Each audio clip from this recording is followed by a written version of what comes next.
After receiving a warning from the United States, the president of Iran said its government has the authority on how to use $6 billion in frozen funds set to be released by Washington as part of a prisoner exchange deal.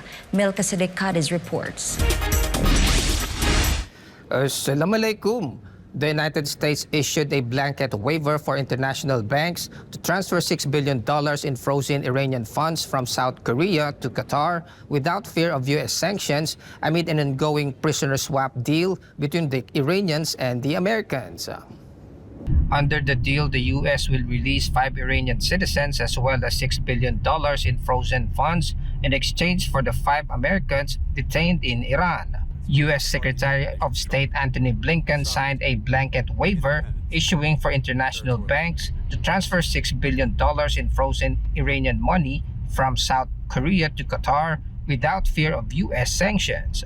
Washington said Iran can only use the money for humanitarian goods like food and medicine and warned it would monitor and freeze the released funds again if Tehran tried to spend the money in violation of U.S. sanctions. Responding to the warning, Iranian President Ibrahim Raisi said that the money acquired from Iran's oil revenues belongs to the Iranian people and the Iranian government, so the Islamic Republic can decide what to do with it. Iran also denied accusations from the United Nations and human rights groups that the Americans were wrongfully detained, noting that they were healthy and were treated humanely.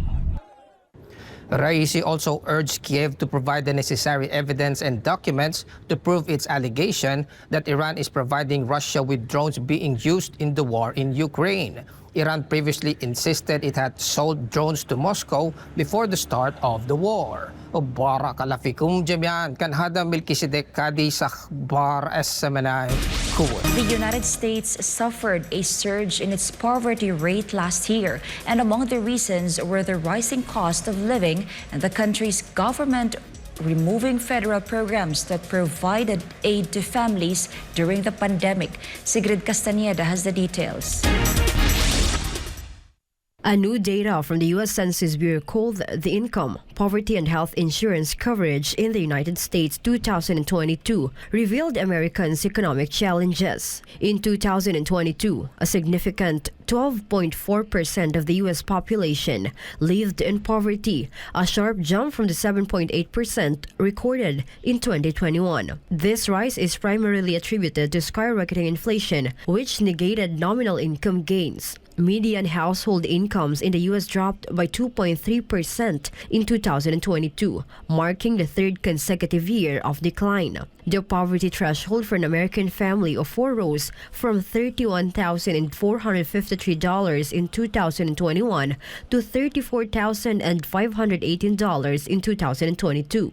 Child poverty rates also doubled in 2022. The data showed that the child poverty rate more than doubled from 5.2% in 2021 to 12.4% in 2022. According to the U.S. Census Bureau, it was the biggest change in the child poverty since the agency began tracking the index in 2009. U.S. Think Tank Center on Budget and Policy Priorities said that the rise in poverty amounted to an increase of 15.3 million Americans living in poverty. Meanwhile, the supplemental poverty measure said that the expanded federal child tax credit in 2022 was the cause of the sharp increase in child poverty. Meanwhile, U.S. President Joe Biden blamed Republicans lawmakers, accusing them of blocking the extension of the child tax credit while favoring tax cuts for the wealthy. He pledged to continue fighting for its restoration.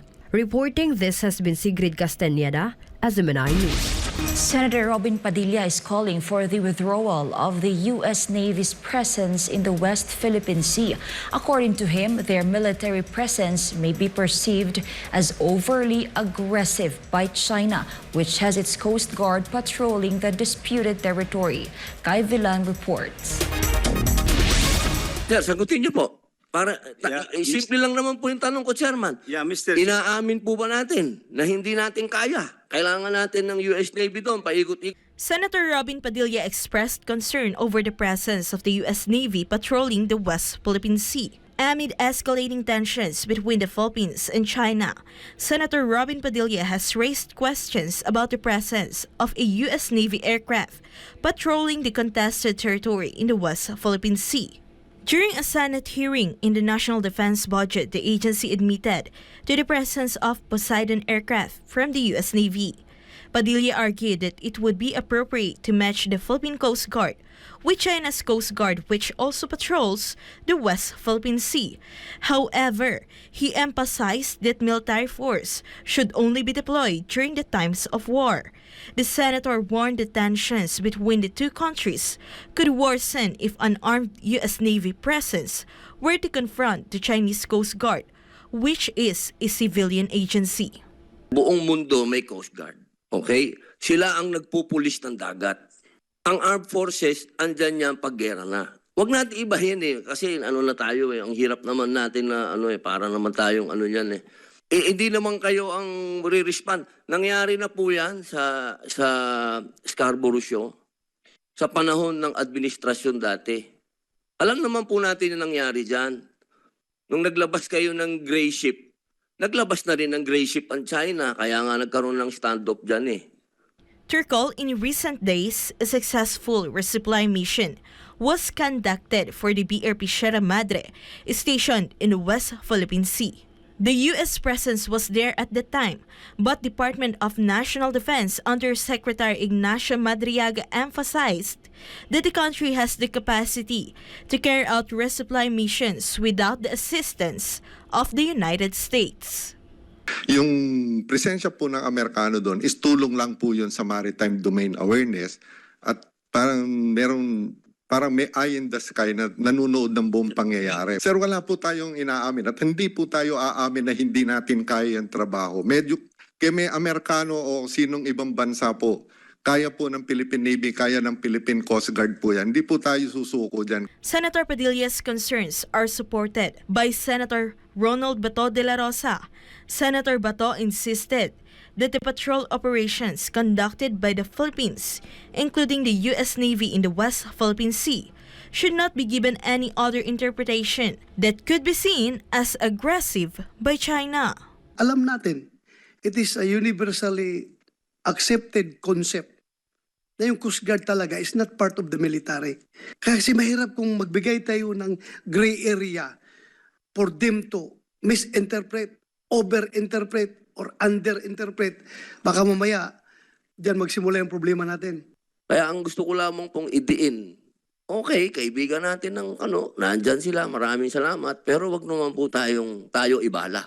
In the end, Senator Padilla called for an increased budget for the Coast Guard to reduce its dependence on foreign assistance. For God and my beloved country, the Philippines, Kai Villan, SMNI News.